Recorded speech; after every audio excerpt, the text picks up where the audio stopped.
प्यारे student, welcome to my study channel Akshay classes. Student, आज हम पढ़ेंगे विज्ञान के महत्वपूर्ण बहुविकल्पी प्रश्नों को, जो कि बोर्ड परीक्षा के लिए बहुत ही इम्पोर्टेंट है। जितने सारे महत्वपूर्ण बहुविकल्पी प्रश्न हैं विज्ञान के, उन सारे को एक एक करके पढ़ेंगे।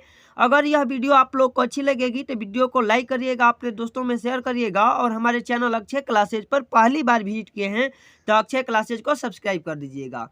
आपका प्रश्न है कि धातुओं के ऑक्साइड सामान्यतः होते हैं अम्लीय, क्षारीय, उभयधर्मी या उदासीन। तो धातुओं के ऑक्साइड सामान्यतः कैसे होते हैं? तो क्षारीय प्रवृत्ति के होते हैं। ऑप्शन बी बिल्कुल सही हो जाएगा। आपका अगला प्रश्न है कि प्रकाश संश्लेषण की क्रिया होती है समस्त जीवों में, समस्त पादपों में, समस्त हरे पादपों में, दोनों बी एवं सी में। तो प्रकाश संश्लेषण की क्रिया समस्त हरे पादपों में होती है, यानी कि ऑप्शन सी बिल्कुल सही हो जाएगा। अब आपका अगला क्वेश्चन है कि कांच का अपवर्तनांक अधिकतम होता है लाल रंग के लिए, हरे रंग के लिए, बैंगनी रंग के लिए या पीले रंग के लिए। तो कांच का अपवर्तनांक हमेशा किस रंग के लिए अधिकतम होता है? तो इसका राइट आंसर हो जाएगा बैंगनी रंग के लिए। अब आपका अगला क्वेश्चन है कि किस तत्व का ऑक्साइड उभयधर्मी है? ऑप्शन है कार्बन, दूसरा ऑप्शन है Na सोडियम, तीसरा ऑप्शन है Mg मैग्नीशियम, और चौथा ऑप्शन है Sn। ठीक है, तो किस तत्व का ऑक्साइड उभयधर्मी होता है? तो Sn तत्व का जो है ऑक्साइड उभयधर्मी होता है। ठीक है, ऑप्शन डी हो जाएगा। चलिए, अब आपका अगला क्वेश्चन है कि फुफ्फुस धमनियों से अशुद्ध रुधिर चला जाता है। फुफ्फुस धमनियों से अशुद्ध रुधिर जो है कहाँ चला जाता है? हृदय में, फेफड़ों में, महाधमनी में या दय अलिंद में। तो इसका राइट आंसर हो जाएगा कि फेफड़ों में चला जाता है, यानी ऑप्शन बी बिल्कुल सही हो जाएगा। अब आपका अगला क्वेश्चन है कि विद्युत फ्यूज को परिपथ के क्रम में लगाया जाता है श्रेणी क्रम में, समांतर क्रम में, ए एवं बी दोनों ही क्रम में, या डी का राय की निश्चित नहीं है। तो विद्युत फ्यूज के परिपथ के क्रम में लगाया जाता है, तो श्रेणी और समांतर दोनों क्रम में लगाया जाता है, यानी कि राइट आंसर आपका सी हो जाएगा। अब आपका अगला क्वेश्चन है कि थाइमस ग्रंथि से स्रावित होने वाला हार्मोन्स है थायरॉक्सिन, थाइमोसिन या इंसुलिन या पैराथायरॉक्सिन। तो थाइमस ग्रंथि से स्रावित होने वाला हार्मोन कौन सा है? तब थाइमोसिन है, यानी कि ऑप्शन बी आपका बिल्कुल सही हो जाएगा। अब अगला क्वेश्चन पढ़ते हैं। तो अगला क्वेश्चन है कि कार्बन मोनोऑक्साइड की क्लोरीन के साथ अभिक्रिया द्वारा कार्बोनिल क्लोराइड का बनना उदाहरण है। किस अभिक्रिया का उदाहरण है? वियोजन अभिक्रिया, संयोजन अभिक्रिया, विस्थापन अभिक्रिया या अपघटन अभिक्रिया। तो कार्बन मोनोऑक्साइड की क्लोरीन के साथ अभिक्रिया करने के बाद कार्बोमोनिल क्लोराइड का जो बनना है वो संयोजन अभिक्रिया का उदाहरण है। राइट आंसर बी हो जाएगा। अब आपका अगला क्वेश्चन है कि स्वपोषी पोषण के लिए आवश्यक है CO2 तथा H2O, क्लोरोफिल, सूर्य का प्रकाश, उपयुक्त सभी। तो देखिए, स्वपोषी पोषण के लिए जो है सभी चीजें आवश्यक है। कार्बन डाइऑक्साइड भी, जल भी, क्लोरोफिल भी और सूर्य का प्रकाश भी। इसलिए इसका राइट आंसर डी हो जाएगा कि उपयुक्त सभी वस्तुएं आवश्यक है। चलिए, अब आपका अगला क्वेश्चन है कि किस लेंस की एक सतह समतल तथा दूसरी सतह अवतल होता है?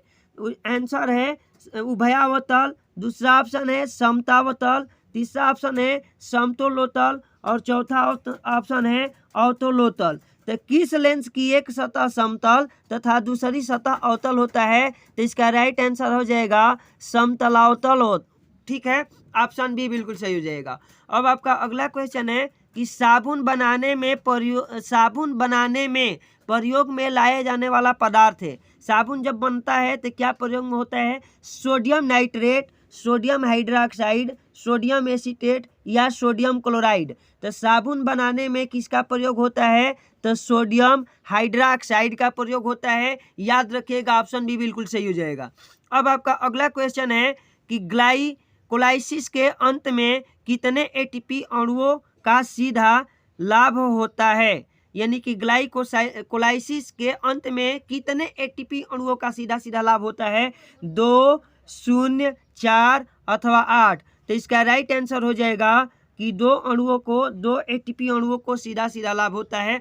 ऑप्शन ए बिल्कुल सही हो जाएगा। अब आपका अगला क्वेश्चन है कि किसी चालक तार में विद्युत धारा प्रवाह होता है मुक्त इलेक्ट्रॉनों के द्वारा, प्रोटॉनों के द्वारा, आयनों के द्वारा या न्यूट्रॉनों के द्वारा। तो किसी भी चालक तार में विद्युत धारा का प्रवाह जो होता है वो मुक्त इलेक्ट्रॉन के द्वारा होता है। ऑप्शन ए बिल्कुल सही हो जाएगा। आपका अगला क्वेश्चन है कि पत्तियों में बने हुए खाद्य पदार्थों का स्थानांतरण होता है किसके द्वारा? जाइलम के द्वारा, फ्लोएम के द्वारा, कैम्बियम द्वारा या इन सभी के द्वारा। तो पत्तियों में बने हुए खाद्य पदार्थों का स्थानांतरण फ्लोएम के द्वारा होता है। राइट आंसर बी हो जाएगा। अब आपका अगला क्वेश्चन है कि ऐसी कौन सी धातु है जिसका प्रयोग बल्ब के फिलामेंट तंतु बनाने में किया जाता है? कौन सी ऐसी धातु है जिसका प्रयोग बल्ब का फिलामेंट यानी कि तंतु बनाने में किया जाता है? ऑप्शन है magnesium, AG silver, PT platinum या डब्ल्यू टंगस्टन है। तो देखिए बल्ब का फिलामेंट किसके द्वारा बनता है? टंगस्टन के द्वारा बनता है। राइट आंसर डी हो जाएगा। अब आपका अगला क्वेश्चन है कि ट्रिप्सिन डॉट डॉट पाचन में सहायता करता है। ट्रिप्सिन किसके पाचन में सहायता करता है? कार्बोहाइड्रेट, प्रोटीन, वसा या दोनों बी एवं सी। तो देखिए ट्रिप्सिन जो है प्रोटीन के पाचन में सहायता करता है। ऑप्शन बी बिल्कुल सही हो जाएगा। अब आपका अगला क्वेश्चन है कि परावर्तन का द्वितीय नियम है कोण आई बराबर कोण आर, कोण i not is equal to r, कोण i is greater than r या कोण i is less than r. तो परावर्तन का नियम क्या होता है कि आपतन कोण और परावर्तन कोण दोनों ही बराबर होते हैं, इसलिए कोण आई इज इक्वल टू कोण आर हो जाएगा।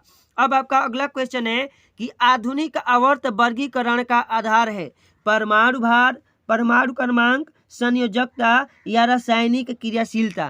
तो देखिए आधुनिक आवर्त वर्गीकरण का जो आधार है वो परमाणु क्रमांक है। क्या है? परमाणु क्रमांक के आधार पर जो आवर्त वर्गीकरण किया गया है। चलिए अब आपका अगला क्वेश्चन है कि निम्नलिखित में से कौन सी रुधिर कणिकाएं शरीर में आए हुए हानिकारक जीवाणुओं को नष्ट करती है? श्वेत रुधिर कणिकाएं, लाल रुधिर कणिकाएं, प्लेटलेट्स या हीमोग्लोबिन। तो देखिए इसका राइट आंसर हो जाएगा श्वेत रुधिर कणिकाएं। श्वेत रुधिर कणिकाएं जो होती है वो शरीर में हानिकारक जीवाणुओं को नष्ट करती है। अब आपका अगला क्वेश्चन है कि विद्युत बल्ब के चपड़े पर लगे टांके होते हैं जस्ते के, कापर के या पीतल के या इनमें से कोई नहीं। तो जो विद्युत बल्ब होता है ना उसके चपड़े पर जो लागे टांके होते हैं वो जास्ते के ही होते हैं, यानी कि ऑप्शन ए बिल्कुल सही हो जाएगा। अब आपका अगला क्वेश्चन है कि पीयूष ग्रंथि पाई जाती है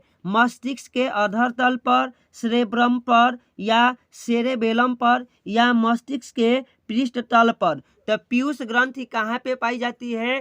तो यह पीयूष ग्रंथि मस्तिष्क के अधर तल पर पाई जाती है। इसका राइट आंसर ए हो जाएगा। तो स्टूडेंट इस तरह से हमने आपको 20 इम्पोर्टेंट क्वेश्चन जो है विज्ञान का हम पढ़ाएं। यदि आपको ये क्वेश्चन अच्छे लगे हो, पढ़ाने का तरीका अच्छा लगा हो तो वीडियो को लाइक करिए, वीडियो को अपने दोस्तों में शेयर करिए और हमारे चैनल अक्षय क्लासेज को सब्सक्राइब कर दीजिए।